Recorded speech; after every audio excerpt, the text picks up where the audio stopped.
Oi, gente, eu sou Dani Bernardo e depois que eu acabei a leitura de A Incendiária, um inscrito aqui do canal, o Natan, ele me lembrou que eu deixei de fora o conteúdo extra que está lá no final do livro, que se chama Fantasia Paranoica sob o Efeito de Speed, que foi escrito por Grady Henderson. A partir disso, gente, eu queria lembrar a vocês, principalmente quem lê livros acompanhando as narrações, né, que se faltar alguma coisa, se eu errar, vocês podem me dar um feedback que eu venho aqui e corrijo, ok?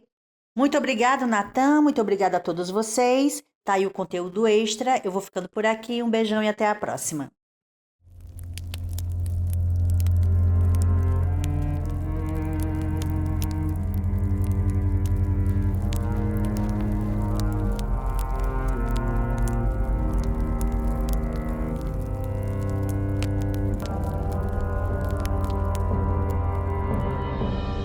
A Incendiária, Stephen King. Narração: Dani Bernardo.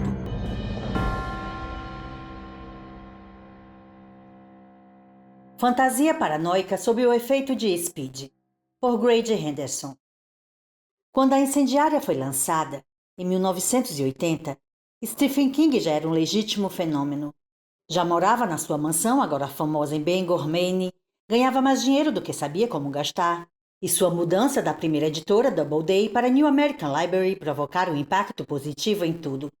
A encadernação dos livros ficou melhor, as capas ficaram melhores, e ele era mais bem tratado do que jamais fora na Doubleday. Melhor de tudo, a Knoll trabalhava melhor na venda dos livros dele. A Doubleday só conseguiu vender 50 mil exemplares de capa dura de A Dança da Morte durante o primeiro ano de publicação. A Viking, junto com a Knoll, vendeu 175 mil exemplares de capa dura de A Zona Morta só no primeiro ano. E a Incendiária chegaria a 285 mil exemplares. Deixar a Doubleday acabou sendo a decisão que tornou King um autor campeão de vendas. E apesar do alcoolismo e do novo vício em cocaína, os livros que ele produziu durante seu período na New American Library estavam entre suas obras mais sombrias, mais enxutas e mais cruéis. Eles também revelaram um fato essencial sobre Stephen King. Ele não estava escrevendo terror. Bill Thompson, o editor da Doubleday que o descobriu, teve medo de King ser rotulado como escritor de terror quando ele enviou Salem. E novamente quando King contou para ele o enredo de O Iluminado. Primeiro, a garota com telecinese, depois vampiros. Agora o Hotel Assombrado e o garoto telepático. Você vai ser rotulado, ele supostamente disse. Para Doubleday, terror era brega, e eles tinham que tapar o nariz para vender King. As edições dos livros dele tinham impressão barata, capas feias, e os superiores não só não convidavam King para tomar um vinho e jantar, como também nem lembravam o nome dele, deixando Thompson numa situação constrangedora de ter que reapresentar sempre seu autor best-seller para as pessoas cujos bônus de férias eram pagos pelas vendas dele. A New American Library era uma editora de brochuras, livros mais populares e entendia o poder do gênero. Investiu mais pesadamente na carreira de King do que a Doubleday, não só pagando metade dos custos de propaganda do lançamento de capa dura de Carrie, mas também oferecendo adiantamentos volumosos de 400 mil dólares por Carrie, 500 mil dólares por Salem e quase outros 500 mil por O Iluminado, enquanto a Doubleday pagara a King um total de 77.500 dólares pelos primeiros 5 livros juntos. Para Doubleday, King era um constrangimento, mas para New American Library, ele era uma marca. Salem foi lido por toda a Nau com grande entusiasmo, disse King em uma entrevista. Boa parte disso porque eles reconheceram o potencial de um nome começando a se formar. Mas há alguma coisa além do marketing que rotula King como escritor de terror? Atualmente, ao olhar para a Zona Morta, homem com poderes psíquicos tenta assassinar candidato político, a incendiária, garota com poderes psíquicos fugindo do governo, e cujo cachorro com raiva encurrala mulher em um carro, percebemos que sem a explosão de terror dos anos 1970 e 1980 a qual associá-los, sem o nome de Stephen King impresso na capa, esses livros provavelmente seriam vendidos como suspense. O próprio King alega que escreve suspense. Logo antes do lançamento de A Incendiária, ele deu uma entrevista ao Minnesota Star e disse: Vejo o livro de terror como apenas um aposento de uma casa muito grande, que é o livro de suspense. Essa casa engloba clássicos como O Velho e o Mar, de Hemingway, e A Letra Escarlate, de Hawthorne, e, claro, os livros dele. Em outra entrevista, King declarou: Os únicos livros meus que considero terror puro e inalterado são Salem, O Iluminado e agora Christine. Porque nenhum deles oferece explicação racional para os eventos sobrenaturais que ocorrem. Carrie, A Zona Morte e A Incendiária, por outro lado, estão bem mais dentro da tradição da ficção científica. A Dança da Morte tem um pé de cada lado. Então, por que o rótulo de terror pegou? King escreve sobre personagens in extremis, as emoções dominadas pelo medo, dor e impotência. E ele é excelente em manter a atenção, dando indícios sombrios dos eventos infelizes que estão por vir, até nos momentos mais felizes de um livro. Ele também capricha nas descrições do corpo humano, relatando detalhes físicos de imperfeições e envelhecimento, manchas senis, deformidades, decomposição, acne, ferimentos. Assim como revela na escrita o lado mais físico da vida: sexo, excreções, espinhas estourando.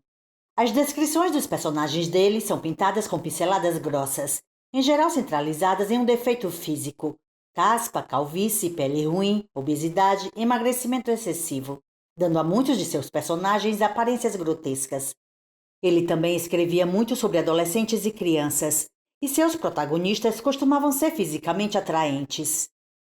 Essas cenas intensas de sexo e violência, seu elenco de pessoas jovens e atraentes, e sua ênfase no medo e na tensão, lembravam aos leitores aquele outro lugar em que o sexo, a violência, a tensão e a juventude se sobrepunham. O filme de terror. Enquanto King estourava, também estourava o gênero do terror em filmes. Os anos entre 1973 e 1986 são considerados uma era de ouro para os filmes de terror americanos, e um acabou sendo associado ao outro. Comparar a escrita de King a filmes é algo que os críticos fazem desde o começo da carreira dele, e o próprio King atribui isso ao fato de ser um escritor extremamente visual, incapaz de colocar as palavras na página enquanto não conseguir visualizar a cena na cabeça. A ligação na mente pública entre os livros dele e os filmes de terror foi cimentada quando as adaptações cinematográficas de Carrie e O Iluminado se tornaram filmes amplamente divulgados. A resposta curta: se for comercializado como terror, se lembra as pessoas de terror, e se o autor fica à vontade em ser rotulado como escritor de terror, é terror. Embora, como King observa, ficção científica fosse um rótulo melhor para muitos dos livros dele. A Incendiária, o livro com mais características de ficção científica dentre os de suspense de King, gerou um filme que fracassou, e sua reputação foi ficando manchada com o tempo. E isso é uma pena, porque é peculiar dentre os livros do autor por finalmente abordar seu ponto mais fraco: sexo. Iniciada em 1976, King abandonou A Incendiária porque o lembrava demais de Carrie. Com uma personagem principal baseada em sua filha de 10 anos, Naomi, King ficou fascinado primeiro por pirocinese e depois pela ideia de uma personagem como Carrie White passar as habilidades psíquicas para sua filha. Ele também estava ficando mais e mais liberal. Descendente de gerações de republicanos de colarinho azul, ele votou em Nixon em 1968. King começou a pender para a esquerda na universidade e acabou no lado democrático do espectro. É difícil não ver esse despertar político em A Dança da Morte, A Zona Morte e A Incendiária, pois todos abusam de descrições amplas do complexo militar industrial indiferente, de políticos corruptos de direita e de operações secretas de departamentos do governo que dão errado.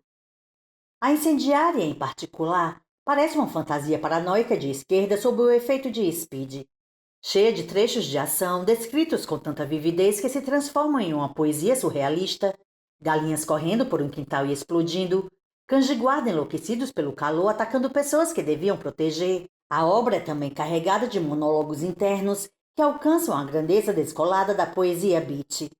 Não importa, espere mais um pouco, escute os Stones. Shakes Pizza. Você faz a sua escolha, massa fina ou grossa. King foi acusado de fugir do assunto sexo. Pete Straub disse uma vez: Steve ainda não descobriu o sexo, mas se A Incendiária pode ser chamado de alguma coisa, é de A História do Despertar Sexual de Charlie McGee. Poucas coisas são mais frágeis do que o relacionamento entre pais e filhas, e a cultura pop dedicou uma grande quantidade de tempo e energia a mostrar o desconforto que os pais sentem com a sexualidade das filhas, desde questionar com quem elas saem, a controlar o que elas vestem. Charlie é uma garotinha no começo do livro, de mãos dadas com o pai, sem saber direito o que fazer se não receber instruções. No final do livro, o pai dela está morto. Ela não só controla plenamente a pirocinese, mas o poder está bem mais forte do que era considerado possível. E ela está a caminho de Nova York para derrubar o governo, revelando tudo para Rolling Stone. Linguisticamente, sexo e fogo são gêmeos siameses, paixão ardente, folgoso. E é a mais suja das piadas freudianas dizerem para Charlie que a capacidade dela de botar fogo nas coisas é a coisa ruim e que ela não deve usá-la senão vai ferir os pais. As coisas vão de implícitas para explícitas quando ela cai nas mãos do agente do governo John Raybird, que deseja penetrar as defesas dela, arrombá-la como um cofre e matá-la olhando profundamente em seus olhos. É um relacionamento sexual, disse King mais tarde sobre os dois personagens em uma entrevista. Eu só queria tocar no assunto de leve, mas torna o conflito todo mais monstruoso. Enquanto vai perdendo as inibições em torno do uso do poder, Charlie aprecia sua força recém-descoberta, que dá a ela privilégios especiais e a torna o centro das atenções de todos os homens do livro. É repetido várias vezes que, se ela não for controlada ou morta, seus poderes podem destruir o mundo. Um medo clichê sobre a sexualidade feminina. Quando elas começam, não conseguem parar. Quando a sexualidade de Charlie vai ficando mais e mais liberada e declarada, incluindo sonhos de andar a cavalo nua para ir ao encontro de John Raybird, os desejos sexuais dos homens que controlam a vida dela ficam mais e mais dissimulados e autodestrutivos. Seu pai, Andy, começa a usar seus impulsos para tentar fugir, mas às vezes gera ricochetes nas mentes subconscientes das vítimas, libertando suas obsessões secretas e os jogando em loops autodestrutivos. Para o Dr. Pinchot, o psiquiatra encarregado de Andy e Charlie, o ricochete envolve um incidente de humilhação sexual nas mãos dos irmãos de fraternidade. Ele fica obcecado com a abertura similar a uma vulva do novo triturador de lixo e acaba vestindo o lingerie da esposa e se matando ao enfiar o braço num dispositivo ligado. O chefe da oficina, Capitão Hollister, ganha um ricochete um tanto mais sutil, mas bem mais simbólico, que o deixa senil, distraído e obcecado com cobras deslizantes e fálicas que ele imagina estarem escondidas em toda parte, esperando para pular e mordê-lo. Charlie, por outro lado, é obcecada, como muitas garotas pequenas, por cavalos. E a fascinação dela com a liberdade e o poder deles é transmitido por sonhos de cavalgar sem sela e sem controle por uma floresta em chamas. Uma das imagens mais poderosas do livro é de Charlie em frente a um celeiro em chamas depois que cavalos enlouquecidos saíram em disparada através das paredes de madeira, destruindo o poder dos militares dos Estados Unidos, com o pai morto atrás de si e a liberdade em algum lugar à frente. É uma das imagens mais populares e cafonas e poderosas do despertar sexual de uma jovem mulher que se pode encontrar, tão impactante que devia ser pintada no painel lateral de uma van. Longe de ser sem graça, abordar a incendiária com mente aberta acaba por revelar que este é um dos livros mais fascinantes de King. Ele está fora da sua autoproclamada zona de conforto, explorando o despertar sexual de uma personagem baseada na própria filha e celebrando o poder, a liberdade e a liberação em uma época em que vivenciava a quantidade enorme dos três graças à sua fama e fortuna. Nada esquecível, a incendiária funciona como peça central de seu trio do meio de carreira. A Zona Morta, a Incendiária e Cujo, que exibe King no ápice de sua influência e capacidade.